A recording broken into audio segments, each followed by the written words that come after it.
Tapi kok kebanyakan orang ngelunjak nggak tahu diri, tapi kita nggak baik. Kadang kok manusia terus berbuat baik gitu. Jadi hati-hati kalau mau baik sama orang guys untuk zaman sekarang ini. Jadi ceritanya ibu tadi tuh ngontrak sebesar 5 juta, tapi kontraknya waktunya tuh udah habis, diusir nggak.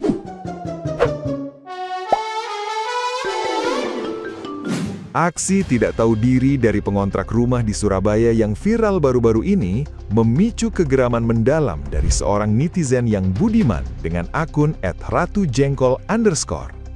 Melalui akun media sosialnya, ia menyemprot keras kelakuan penyewa yang dinilai sangat tidak tahu malu karena berani memaki pemilik sah bangunan. Fenomena ini dianggap sebagai bukti nyata bahwa zaman sekarang banyak orang yang justru melunjak dan bersikap lebih galak ketika melakukan suatu kesalahan.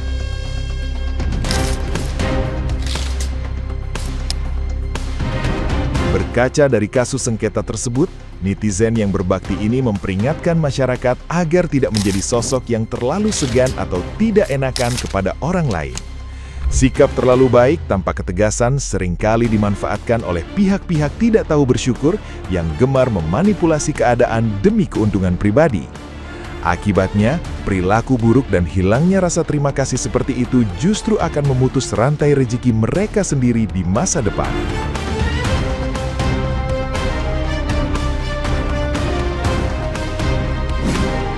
Kenapa ya orang kalau salah tuh malah dia yang lebih keras, yang lebih jahat, yang lebih muka maki-maki nih.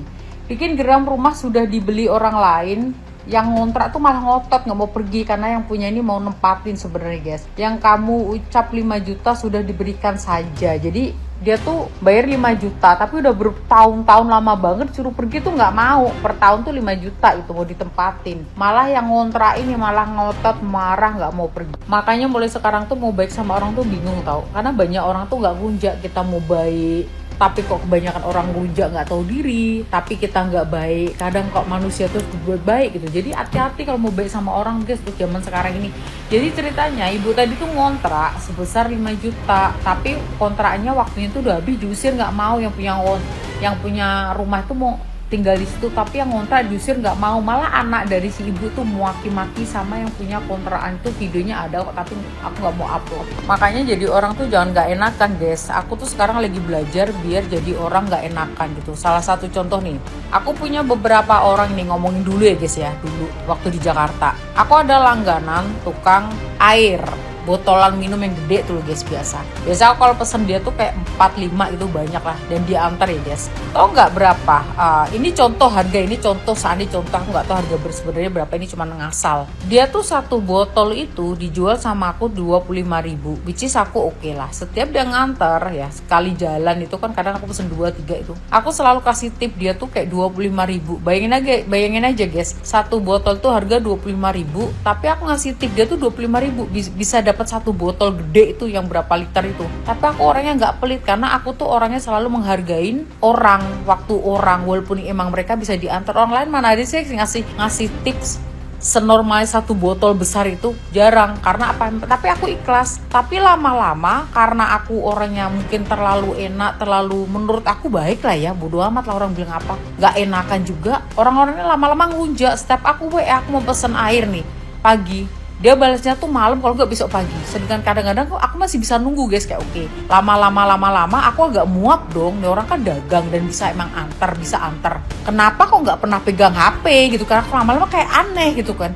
Jadi akhirnya aku ke warung sebelahnya gitu kan. Ternyata warung sebelahnya pas aku tanya bisa antar, bisa kan. Langsung tuh aku minta nomornya, pasti setiap aku WA bisa antar sekarang nggak? Oh dia langsung bisa antar gitu. Bisa pesen mineral dong, air, bisa antar nggak? Langsung diantar, dan di tempatnya orang itu jauh lebih murah. Ini perbandingan harga ya, cuma-cuma ya guys, kayak seandainya aja.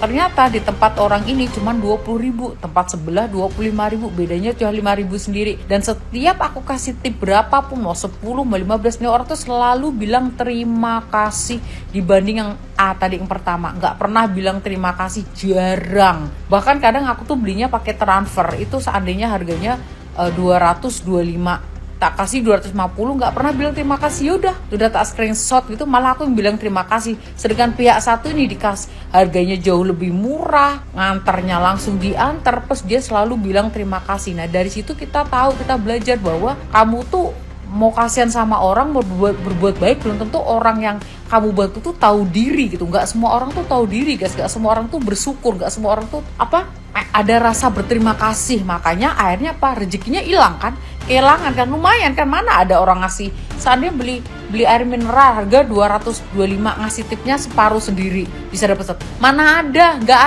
ada tapi jarang. Cuman aku aja, karena aku tuh orangnya selalu menghormatin orang, menghargai orang, nggak enakan ya itu. Dan aku tuh paling benci sama orang yang suka ngeluh gitu.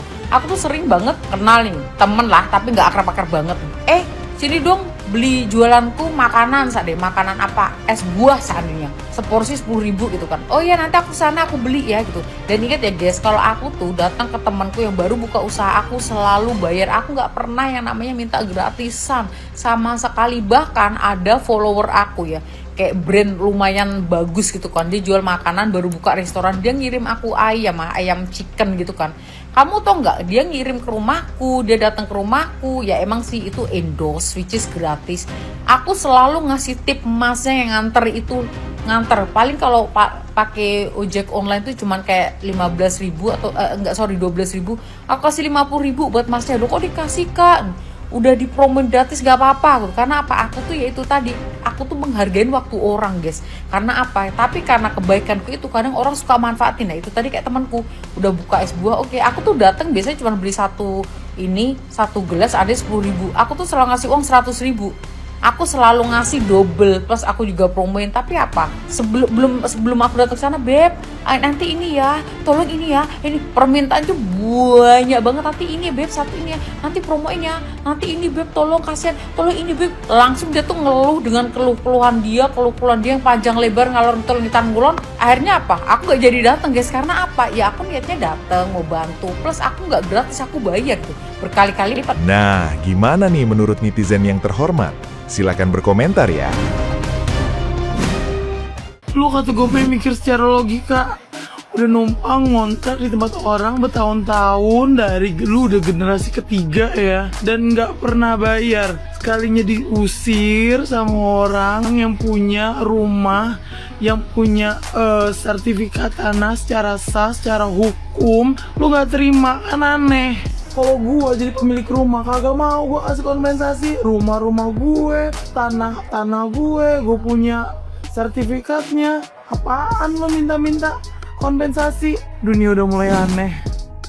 Barusan lewat di FYP ku, aku jadi bingung yang ngeliat ya. Jadi ini tuh kan rumahnya udah dibeli, tapi yang beli nggak bisa nempatin. Jadi rumah itu disewain sama pemilik yang lama, tapi rumah tuh udah dijual ya, udah dibeli secara sah sama pemilik yang baru tahun 2014 loh guys. Bahkan sertifikat hak atas tanah dan bangunan diterbitkan atas nama pembeli yang baru pada tahun 2018.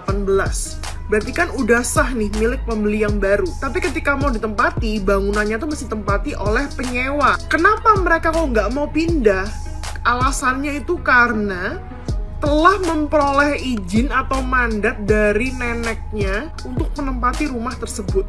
Atas dasar itulah mereka menolak mengosongkan rumah. Cak Ji udah menegaskan katanya ya, kalau di mata hukum yang akan menang adalah pemilik sertifikat, bukan penyewa. Pas mediasi katanya tuh yang pemilik rumah yang baru sempat ada ngomong mau ngasih uang ganti rugi 5 juta untuk setiap kepala keluarga. Tapi tanggapannya mereka malah songong, kayak 5 juta tuh dapat apa? 5 juta tuh nggak dapet tanah.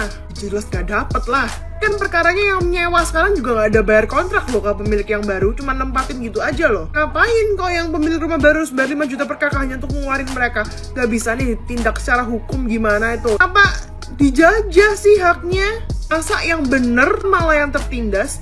Berarti abis gini enak aja dong orang-orang yang nyewa rumah nggak mau keluar. Ternyata angka 5 juta itu bukan dari Cak Armuji, tapi memang dari mbaknya. Sebelumnya pernah nawarin 5 juta, kakaknya mbaknya ini, tapi mereka nggak mau dan mintanya 60 juta per orang. Kalau misalnya ada 2 orang ya 120 juta. Kok bisa ya ada orang seperti itu? Padahal tanah itu, rumah itu sudah dibeli dari tahun 2014. Bayangkan, dari 2014 sampai 2016 itu 12 tahun sudah make tanpa nyewa ke mbaknya yang pemilik baru ini. Sudah bagus tidak ditarik sewa, bahkan dikasih ongkos 5 juta untuk pindahan. Mereka nggak mau dan mintanya 60 juta. Itu definisi manusia nggak tahu diri. Yang lebih heran lagi, kemana tuh masyarakat sekitar atau mungkin perangkat desa, RT RW-nya yang ada di sana, kenapa tidak bisa memediasi gitu. Bahkan yang lebih gong lagi di klarifikasi ini ya, jadi sempat ada orang yang mau bantu untuk mengusir para pengontrak yang tidak mau pindah ini, bayar 12 juta. Udah bayar 6 juta, ternyata dia ditipu, tidak dilaksanakan tugasnya. Dan aku lihat mbaknya dan keluarganya itu baik banget, sabar banget, sumpah sabar banget. Mungkin hal-hal kayak gini ya yang bikin orang tuh takut berbuat baik. Kadang-kadang kita sudah menolong, kita sudah membantu, tapi nggak tahu diri. Bukannya berterima kasih, malah menikam kita dari belakang.